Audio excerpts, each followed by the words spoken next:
Hintayin natin ang ating kain. Hintayin lang natin ito hanggang maging dito. Yan, pwede na ito. Lagyan na natin ating cucumber. Sinap ko lang ito ng maliliit. Lagay tayo ng konting oil, sauce. Konting oil po sauce.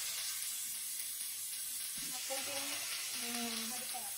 Finish natin. Yung mga kambal ng ating chicken na nilagay. Lagay tayo ng ground garlic. Lagay tayo ng black pepper. Paprika. Finish natin. Lalagay ako ng konting turmeric powder. At konting curry powder. Finish natin.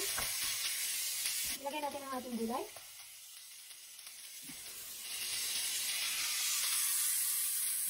Finish natin. Kaya lang natin ito ng hindi na pwede rin ito. Nakansok na.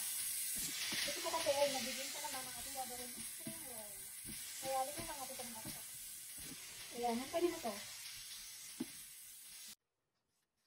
Nagpalit ako ng kasi dumidikit na sa isa. Gawa ng may gasgas na yung panaginamit ko.